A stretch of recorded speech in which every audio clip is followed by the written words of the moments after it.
What's going on, YouTube? Thank you for tuning in to another episode of Texas Street Stories. And if you haven't already subscribed, help your boy out and hit the subscribe button.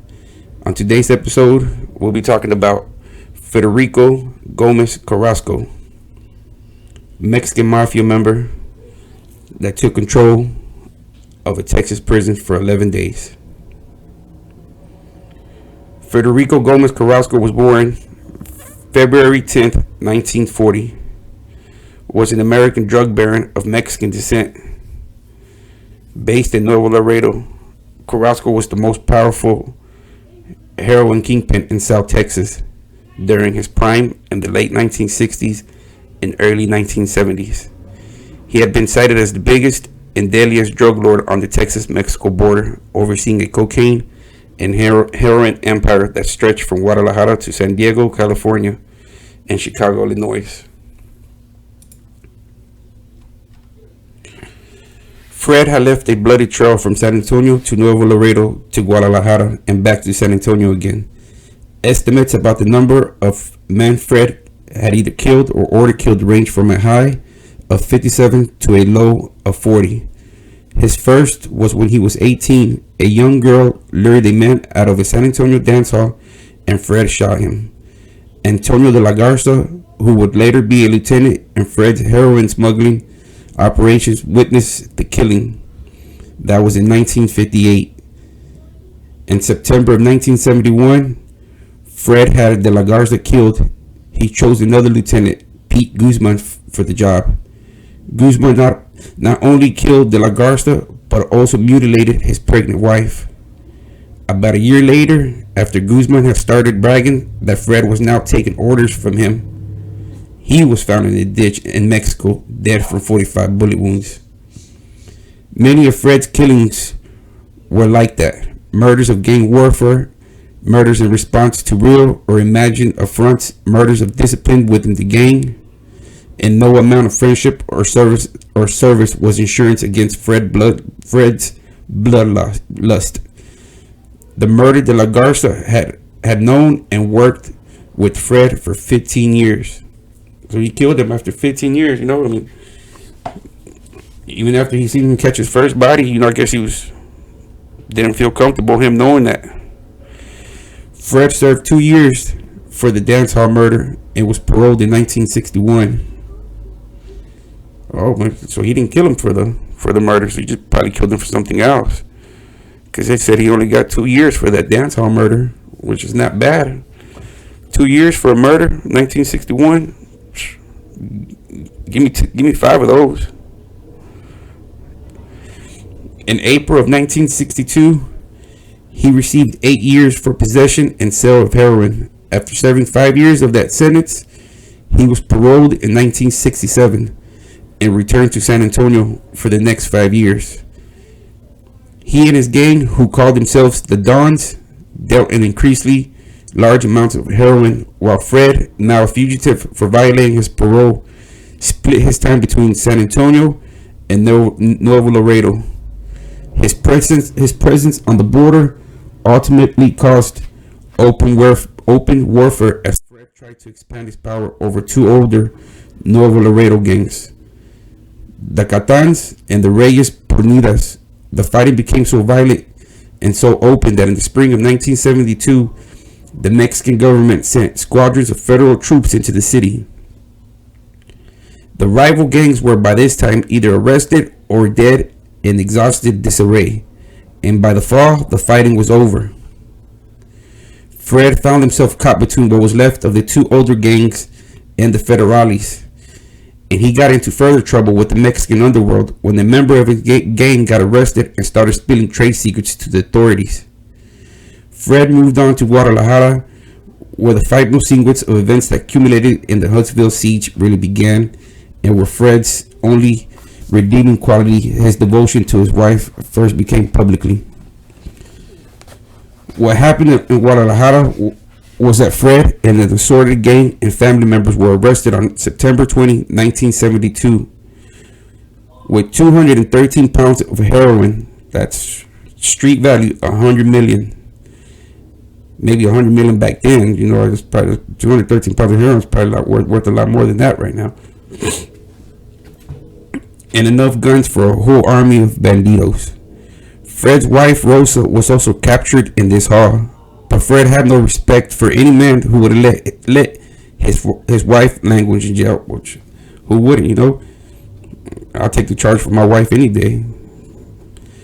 He held a shard of glass against his throat for 5 hours until lawyers negotiated her release. Fred had good reason for wanting her out.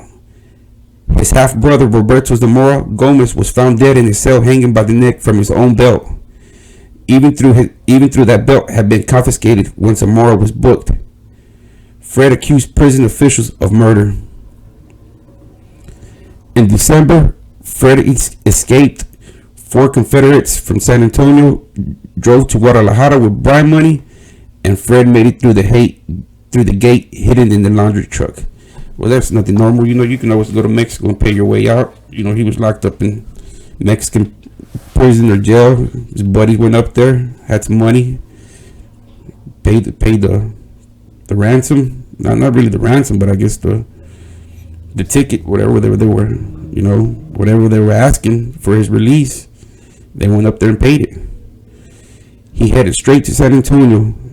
He was convinced that he had been cheated by his gang while he was in jail. So he's mad because he was locked up and his homeboys out here taking over his stuff. That his authority was threatened, and he knew only one way to deal with that situation. He started killing again. On March 10th, he walked into an ice house where Gilbert Escobar was drinking. Escobar, formerly sort of a treasurer for the gang, had held back $80,000 from a heroin deal while Fred was in jail. Fred drew 2 pistols and used them both. So this guy took, while he was in jail in Mexico, this guy, the treasurer, misplaced or misused $80,000, and he found out about it. When he came out, he confronted him. Well, not really confronted him. He just pulled 2 pistols and killed the dude inside the bar. On April 8th, he ordered Agapito Ruiz and Roy Castano to take him for a drive. They rode in the front seat while Fred and at least one other person, Joe Ricardo Garcia, and a young dealer who had carried the money down to Guadalajara to bribe Fred's way out of jail, rode in the back. The police had been following Agapito very closely and had gone so far as to place an electronic beeper on his car, so the guy was already being tracked. Agapito discovered the device and took it to his attorneys, who returned it to the police. But Fred by then thought he had turned informant. As they drove alongside an obscure road south of the city, Fred pulled out his gun and shot them both. Afterwards, Fred ate a steak, but the killings had made Joe Richard sick. He had to leave the table to vomit in the men's room and was still sick the next morning. A Vietnam veteran with decorations for bravery, he had gotten into the dope traffic for the money and the excitement. He liked to spend lavishly on his friends and maintain several women in their own apartments. But these killings were just too much for him. He mentioned them to his friends with horror. So this guy was a Vietnam War. You seen this guy in the back seat kill 2 dudes and go eat a steak afterwards like nothing. The Vietnam vet, I'm pretty sure I've seen a lot more stuff than that. You know, he couldn't hold his stomach in, while the other guy's enjoying a fat juicy steak after he just got 2 bodies. Joe Richard always worked with David Garcia, a friend since childhood. On June 8th, on another lonely road south of the city, not another lonely road, Fred shot them both. They had been talking too freely about the Ruiz and Castano killings and about leaving the gang because of them. That made 5 murders in less than 4 months. Stories began to circulate that Fred had a death list of 12 names and was going down it one by one. His name began appearing frequently in local papers, and his capture began to cause a celebrity with the San Antonio police. They finally surrounded him along with Rosa and 2 others at the El Texas Motel on July 21st, 1973. After 12,000 man-hours on the case, although Fred drew his pistol when he saw the police, he never got off a shot. He was wounded 3 times, but managed to run about 20 yards before finally going down. He cursed and spat at the officers who pulled him up and sat him in the chair to wait for an ambulance. When it arrived, Rosa and Fred threw themselves at one another. Rosa clutched Fred, huge diamond rings flashing on her fingers, and kissed him with elaborate passion. Behind her, she could feel the arc lights of television filmmakers and hear the clicking shutters of newspaper cameras. She kissed her husband an extra moment, then wielded, and while the cameras rolled, shot everyone the finger.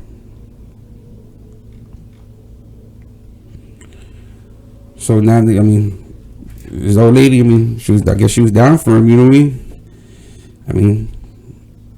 Nice, pretty, elaborate diamonds on her fingers, pretty, do have millions. Well, here's a little of Federico, of his mind set. Listen.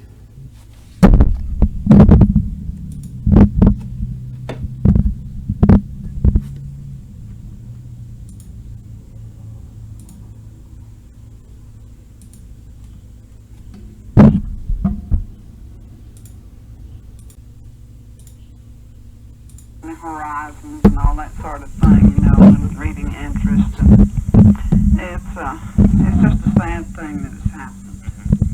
The new clothes that you got yesterday, did that improve things a little bit? Did that take the edge off of things? It really did. But not for many hours. And so it's just a desperate situation, and we need some help. We need some pressure from the high up. Does Mr. Carasco, would he like to talk with me? You might tell him that I'm with Nationwide Fire Service, United Press International. Okay, let me see. Fred, would you like to talk to him? Would you like to talk to him a minute?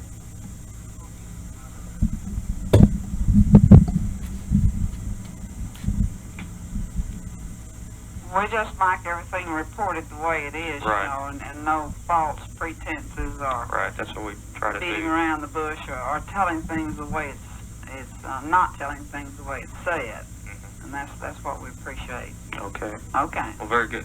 Thank you very much, and good luck to you, Miss House. Hello. Hello, Mr. Carasco. Yes. This is Andy Yema. I'm with the United Press International, the Capitol Bureau in Austin. Yes. How are you doing? Well, all right. How much longer is this going to go on? Well, that all depends on Mr. Stell, I guess. He's the one that's got the power. Well, it seems to me that you've got some of the power too. Well, by this I mean all he's got to do is just meet my demands, and I've already told him.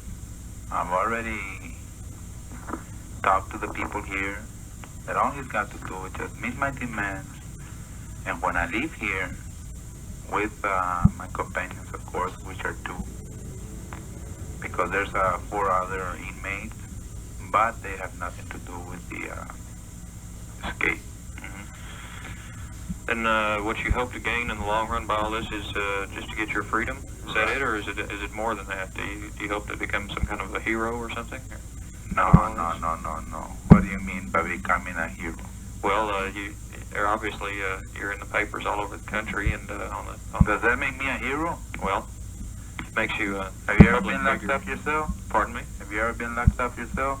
No, I never have. No wonder you're talking like that. No, but I'm just trying to.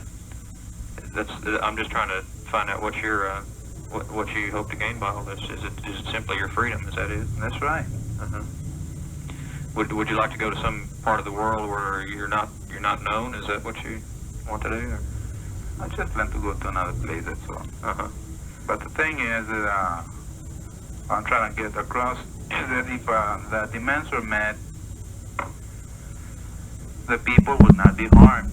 Another, I will only take 4 persons with me, and they will be on a voluntary basis, and they will come home safely. There's no two ways about that. The only stalemate right now is that the administration is not coming through, and that's it. Okay. I understand you talked about maybe wanting to go to Cuba. Well, I wouldn't mind that. You think you could get along well? I believe so. What other countries are you thinking about? Well, I've considered Cuba really. Any place, like South America, anything like that? Or? Well, actually, I wouldn't even. I haven't even thought about it because I take one thing at a time. But you definitely don't want to stay in the United States? No. I want out. How long can you keep this up? I mean, how many days, weeks? What, you know? That all depends. Just on a depends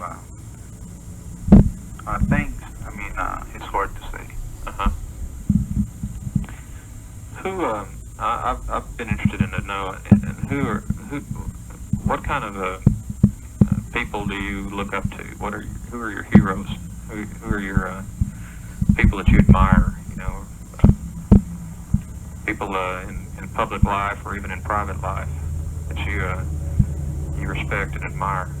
Emiliano Zapata, mi general. Francisco Villa.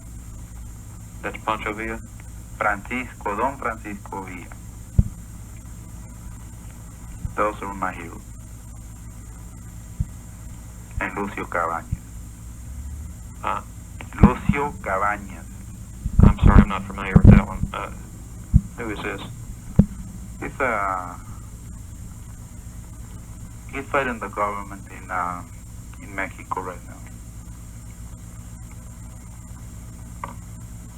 Do you have strong political beliefs of any kind? Do you lean to any side of the political spectrum? I mean, do you know what I'm talking about? To the left or the right or the? Not really. That right there was a clip from the hostage situation that was being recorded with Carasco, and that's just a little bit of his mentality. You know, the clips, there's like 70 something audio clips, and each one's like 30-40 minutes long, and that's just a little bit of one clip, just to give you an idea of who we're speaking about and his mentality, and who he looked up to.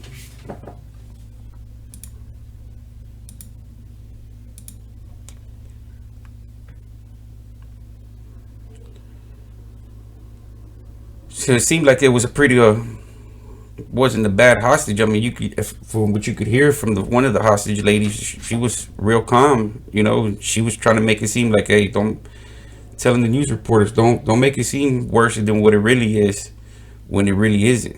You know, just report the facts. You know, he's treating us good. You know, just meet their demands. You know, it seemed just like another day as people went about their business at the Huntsville unit, the Walls, on July 24th, 1974. Former TDC Administrator Ben Aguilar had just returned from lunch. But shortly after 1 p.m., the otherwise normal day turned into complete chaos. Fred Gomez Carasco, a heroin kingpin and leader of the Mexican Mafia, and 2 other inmates stormed the education and library on the 3rd floor of the Huntsville Walls unit. Having spent months smuggling guns into the prison, Carasco and his comrades quickly took 11 prison workers and 4 inmates hostage. So he was getting I mean, if he was the leader of the Mexican Mafia, I mean, as they're saying right here through this report, You know, he was getting everything smuggled. You know, he was getting the guns into prison, you know, and ammunition.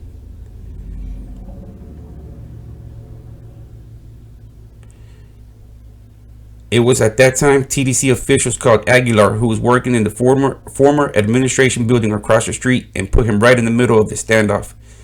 The siege began when Carasco fired off several rounds into the ceiling of the Huntsville walls unit and threatened workers. Aguilera said, about 30 to 45 minutes later, they called me and I negotiated until the end. Over an 11-day period, the convicts made a number of demands, such as tailored suits, dress shoes, toothpaste, cologne, walkie-talkies, and bulletproof helmets, all of which were granted. With the approval of Texas Governor Duffy Briscoe, an armored getaway car was rolled into the prison courtyard as Carasco was planning to flee to Cuba in appeal to Fidel Castro. Aguilar added he planned to go to Houston, and I assumed to take a plane to Cuba, but I am not sure he had a plan beyond escape. So he was going to head off to Cuba, go to Houston, and take off to Cuba, and ask Fidel Castro to let him in. Just before 10 p.m. on August 3rd, 1974, Carasco and his accomplice formed a shield of hostages and blackboards in an attempt to escape. The blackboard shield with inmate gunmen and hostages in the inside came out of the third floor library at 9:15 and began making its way down the ramp.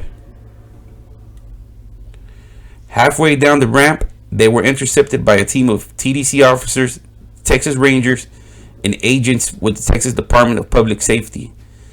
The team, led by Ranger Pete Rogers and Ranger G.W. Burks, with FBI agent Bob Witt acting as liaison, used fire hoses and attempt to break up the shield. All was going planned until a rupture in the hose gave the inmates time to respond. Officers blew the whistles to tell them to stand down, but Carasco and his accomplice opened up fire. Dominguez then shot prison chaplain Father Joseph O'Brien, but thankfully he recovered. Officials said at least 11 rounds were fired by the gunman during the shooting, which lasted for 15 minutes. In the end, 2 Huntsville women would be fatally shot. Officials said Carasco was hit a number of times as he and Dominguez died on the ramp. It was not known which bullets killed the 2 women hostages, as both were within the shield. So ain't no telling who killed each other. I mean, they're saying that they were in there, they just started shooting inside that little confined space that they had built a little shield in. It was a tragedy that innocent people were killed in the standoff, Aguilar added. We were so angry that he could be so callous and barbaric. Some 11 days, 8 hours, and 50 minutes after Carasco gained control of the Huntsville Walls Library, the longest siege of this type in American history came to an end. We have never experienced something like this in the Texas prison system, Aguilar said. The walls is nearly inescapable, and we did not think he could do this type of thing. I still regret that there was not more that we could have done to save the victims. I mean, he tried to escape. I mean, he tried. I mean, he had a good plan, but, you know, TDC is not going to give in to those kind of demands.